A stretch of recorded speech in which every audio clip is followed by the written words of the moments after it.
February 15th, 2025.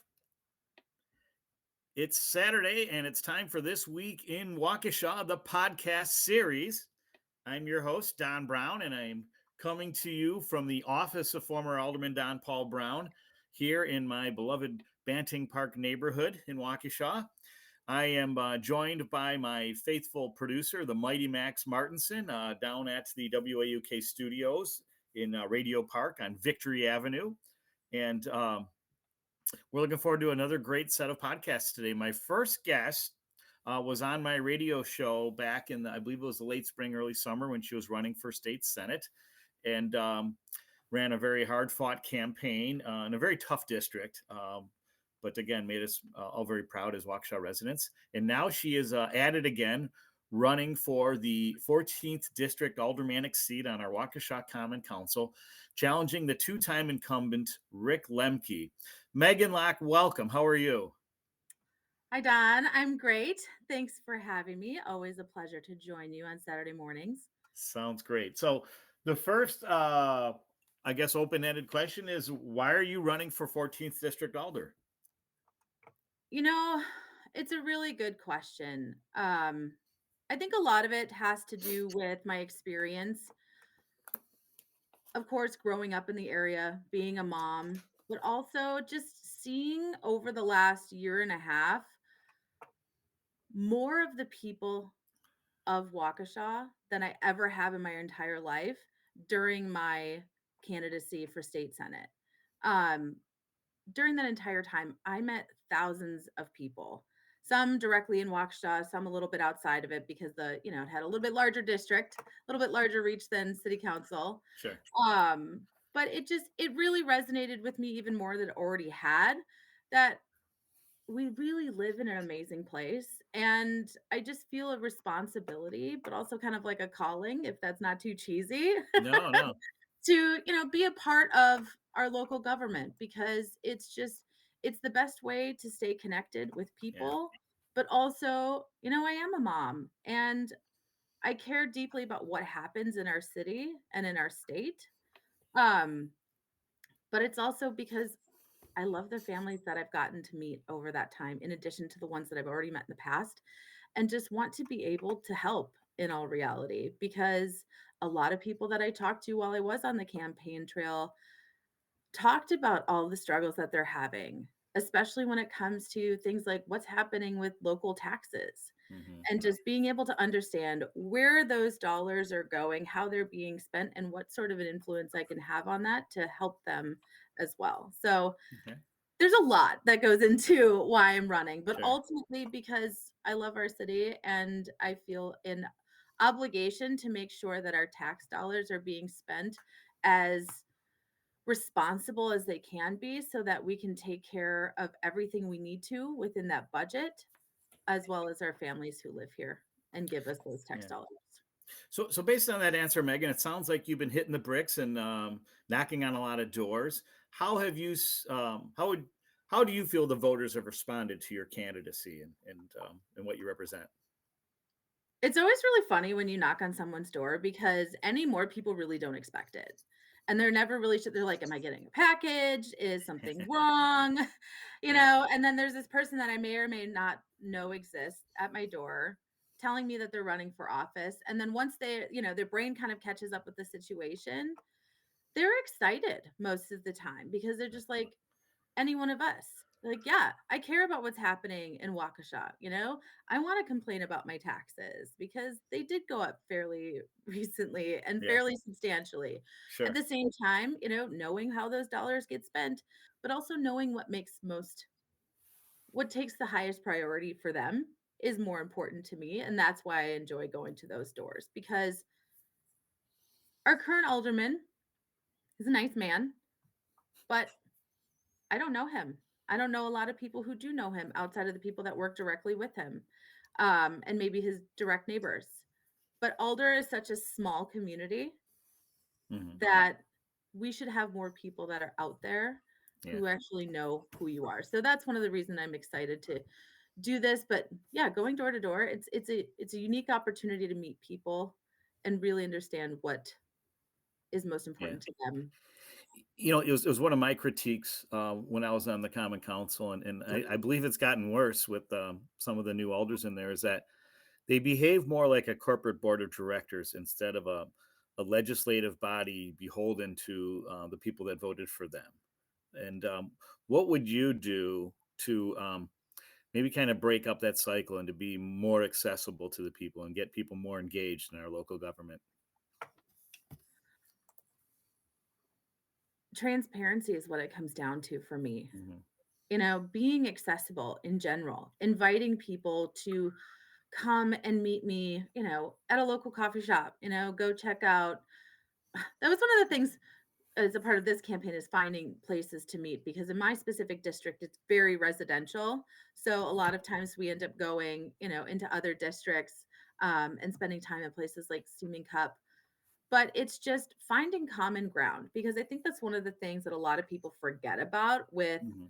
local government and city council. It's nonpartisan. We're Yeah. not here to pick a side. We're Mhm. here to find the best people possible to help run our government and create that transparency. Personally inviting people to city council meetings, reminding them when they are, Mhm. but also reminding them when we have special meetings. Because one of the things that's happening in our districts is, you know, this is the last semester for UW Milwaukee Waukesha campus, Right, right. which is really such a disappointment. But I Mhm. understand because I'm also on the financial advisory committee for my daughter's school district. And it's just enrollment in general is down, and financials are just a really unique beast when it comes to school districts and individual schools. So I get the decision they made, but Yeah. getting the community involved and making sure that they know what's going to happen and that they are heard, Yeah. and more than just bringing them to a public session, like actually just going door to door or even having a listening session that's separate from the council meetings, I think is more important because the more people understand that everybody in our district and in our wider city mostly want the same things. Mhm. They want transparency, they want to understand where their tax dollars are going, they want safe neighborhoods, they want a good police department, they want a good fire department, and they don't want potholes in their roads. Yeah. It's fairly simple, but it gets more complex when you like you were saying, people start operating like a corporate board and they kind of Mhm. operate behind closed doors seemingly, and that's not what I'm about when it comes to government. Yeah. Yeah. And I found it to be very smug and condescending. A lot of my fellow council members, the way they reacted to when lots of people would show up for public comment or petitions would be signed, and there was just a complete disregard for people's concerns. But what you mentioned about potholes, leads to my next question: is in addition to taxes, what do you believe are the biggest issues facing Waukesha in the next year or two? I think it's just going to be partnering with the county on a lot of things. Mhm. Some of the things that recently came up that I think are important to discuss are what's going to happen with our city and our county budgets and what's happening with those kind of fiscal cliffs that we're coming up against and how we're going to combat that. And earlier this year, there was a proposed county sales tax. And I think that's a potential option. I think we need to look at more options because I just don't think that people realize what's really happening because of lack of funding that we're getting from the state. Mhm. And really understanding why we're running into some of the financial issues we're running into on both the city and county level. And that comes down to that shared revenue that is supposed to be coming from the state, Right. making It's sure our that money. into our pocket. It is our money. Mhm. Everybody says, "Oh, we have this tax surplus." A large portion of that tax surplus is money that's supposed to be going to county and city government, and it's not.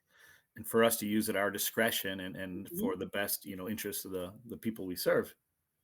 Absolutely. So, yeah. Yeah, those tax dollars need to go to work in our neighborhood. Sure. So, what would you say are some good strategies for engaging county and state legislators and related officials for how we can build stronger partnerships? I think it comes down to the same way that I look at building stronger partnerships with our community in general. It's just it's getting people on the phone, it's getting people in person outside of meetings and really understanding how we need to come together Hmm. to achieve getting those, for very specific example, getting lobbying in partnership with our counties to our state government so that we can get those types of things. That's one of the great things. Even though I was not elected into office for the Senate, I know Julian Bradley personally now. He's Hmm. our senator.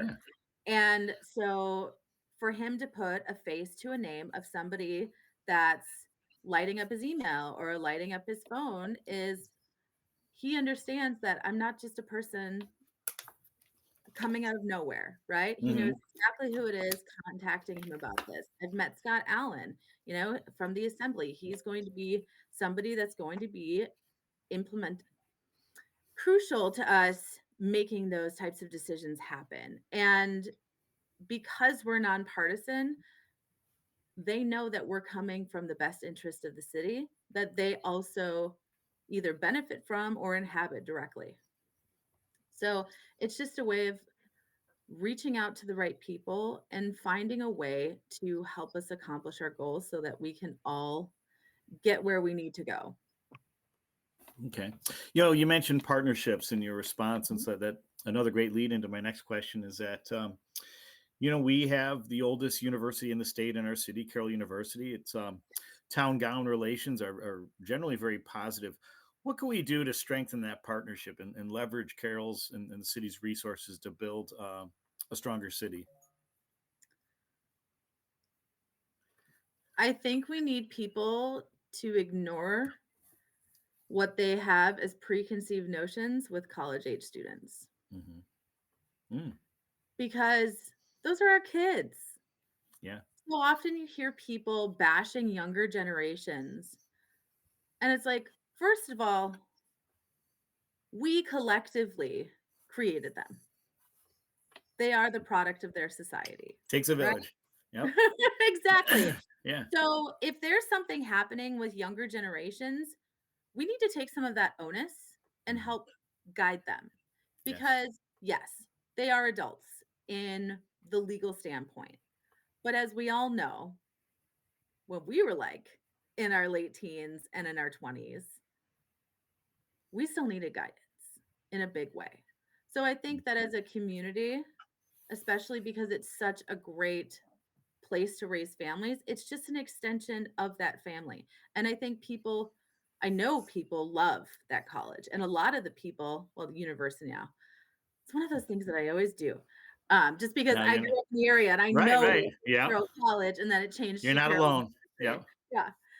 Um, but yeah, it just comes down to just understanding what we are as basic humans and what we want. We Sure. want to live in an environment that can provide us, what we need and basic needs, food, education, and community, and just finding ways to come together. And a lot of that, like earlier this year, we had great weather for the 40th annual Waukesha Jamboree.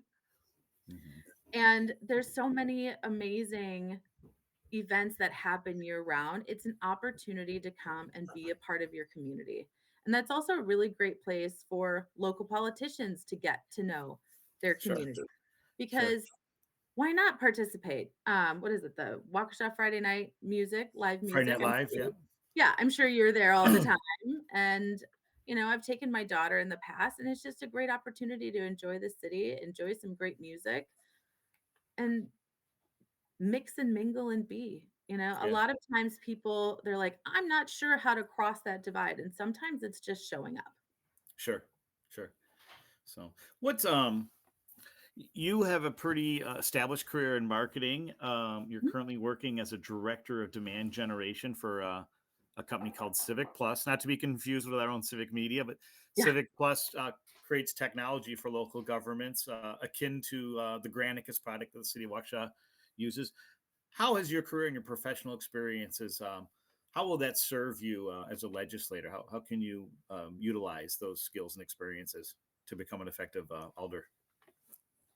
Working at this company for the past 3 years has really got me into the mindset of various factions of local government, Mm, because through CivicPlus, we offer 13 different solutions that we sell to city and county government, and I've had to get to know those various personas from the communications and marketing side to the clerks to, front and back of house administration, elected officials, and understanding why they would want our software.